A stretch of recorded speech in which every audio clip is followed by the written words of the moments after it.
ಭವ್ಯ ಪರಂಪರೆ, ಸಾಂಸ್ಕೃತಿಕ ಶ್ರೀಮಂತಿಕೆ ಮತ್ತು ಕೋಮು ಸೌಹಾರ್ದದ ಪ್ರತೀಕವಾಗಿರುವ ಕರಾವಳಿಯ ಒಂದು ಸುಂದರ ಪ್ರದೇಶ ಇಂದು ಅಭಿವೃದ್ಧಿಯ ಹೆಸರೇ ಇಲ್ಲದೆ ಕತ್ತಲಲ್ಲಿ ಮುಳುಗಿದೆ.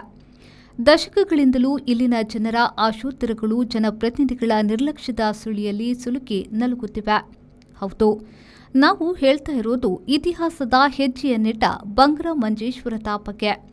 ಇಂದಿನ ನಮ್ಮ ವಿಶೇಷ ವರದಿಯಲ್ಲಿ ಕಡೆಗಣಿಸಲ್ಪಟ್ಟ ಈ ಐತಿಹಾಸಿಕ ತಾಣದ ಕಣ್ಣೀರಿನ ಕಥೆಯನ್ನು ನಿಮಗಾಗಿ ತರುತ್ತಿದ್ದೇವೆ. ಬಂಗ್ರ ಮಂಜೇಶ್ವರ ಅನ್ನೋದು ಕೇವಲ ಒಂದು ಪ್ರದೇಶವಲ್ಲ, ಅದೊಂದು ಇತಿಹಾಸದ ಜೀವಂತ ಭಂಡಾರ. ಇಂದಿಗೂ ಇಲ್ಲಿ ತಲೆ ಎತ್ತಿ ನಿಂತಿರುವ 161 ವರ್ಷಗಳ ಹಳೆಯದಾದ ಕಟ್ಟಡ ಅಂದಿನ ವಾಸ್ತುಶಿಲ್ಪದ ವೈಭವಕ್ಕೆ ಸಾಕ್ಷಿಯಾಗಿದೆ. ಯಾವುದೇ ಹಾನಿಯಿಲ್ಲದೆ ಅಚಲವಾಗಿ ನಿಂತಿರುವ ಈ ಕಟ್ಟಡವನ್ನು ನೋಡಿದರೆ ಅಂದಿನ ಕಾಲದ ಕಲೆ ಎಂಥದ್ದು ಎಂಬುದು ಅರ್ಥವಾಗುತ್ತೆ. ಇಷ್ಟೇ ಅಲ್ಲ, ಈ ಮಣ್ಣು ಸಾಹಿತ್ಯ ಮತ್ತು ಸಂಸ್ಕೃತಿಯ ತವರೂರು.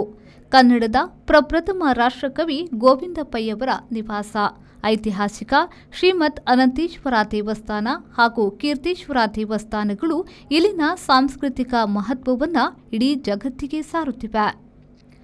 ಒಂದು ಕಾಲದಲ್ಲಿ ಈ ಮಣ್ಣಿನಲ್ಲಿ ಭವ್ಯವಾಗಿ ನಡೆಯುತ್ತಿದ್ದ ಜೋಡು ಕಂಬಳ ಇಲ್ಲಿನ ಸಾಂಸ್ಕೃತಿಕ ಗುರುತಾಗಿತ್ತು. ಆದರೆ ಕಾಲಕ್ರಮೇಣ ಅದನ್ನು ಇಲ್ಲಿಂದ ಸ್ಥಳಾಂತರಿಸಿದ್ದು ಸ್ಥಳೀಯರ ಮನಸ್ಸಿಗೆ ಇಂದಿಗೂ ಮಾಸದ ನೋವುಂಟು ಮಾಡಿದೆ. ಇನ್ನು ಪ್ರವಾಸೋದ್ಯಮದ ದೃಷ್ಟಿಯಿಂದ ಅತ್ಯಂತ ಪ್ರಮುಖ ಕೇಂದ್ರವಾಗಬೇಕಿದ್ದ ಇಲ್ಲಿನ ಜೈನ ಮಠದ ಸ್ಥಿತಿಯನ್ನು ನೋಡಿದರೆ ಕಣ್ಣೀರು ಬರುತ್ತೆ. ಸೂಕ್ತ ನಿರ್ವಹಣೆಯ ಕೊರತೆಯಿಂದಾಗಿ ಇಂದು ಆ ಪವಿತ್ರ ಜಾಗವು ಕಾಡು ಪೊದೆಗಳ ಆವಾಸ ಸ್ಥಾನವಾಗಿದೆ. ಸಮಾಜ ವಿರೋಧಿ ಕೃತ್ಯಗಳ ಅಡ್ಡೆಯಾಗಿ ಮಾರ್ಪಡುತ್ತಿದೆ. ಸುಮಾರು 40 ವರ್ಷಗಳ ಹಿಂದೆ ಇಲ್ಲಿ ನಡೆದ 2 ಉತ್ಸವಗಳೇ ಈ ಜೈನ ಮಠದಲ್ಲಿ ಕೇಳಿದ ಕೊನೆಯ ಸಾಂಸ್ಕೃತಿಕ ಸದ್ದು ಎನ್ನುವುದು ನಿಜಕ್ಕೂ ದುರ್ದೈವದ ಸಂಗತಿ. ಬಂಗ್ರ ಮಂಜೇಶ್ವರದಲ್ಲಿ ಇತಿಹಾಸ ಮಾತ್ರವಲ್ಲ, ಕೋಮು ಸೌಹಾರ್ದತೆಯು ಹೆಜ್ಜೆಯನ್ನಿಟ್ಟಿದೆ. ಇಲ್ಲಿನ ಕನಿಲ ಕ್ಷೇತ್ರ ಮತ್ತು ಮೊಹಿಯುದ್ದೀನ್ ಜುಮಾ ಮಸೀದಿ ಹಿಂದೂ ಮುಸ್ಲಿಂ ಬಾಂಧವ್ಯಕ್ಕೆ ಕನ್ನಡಿಯಾಗಿ ನಿಂತಿದೆ.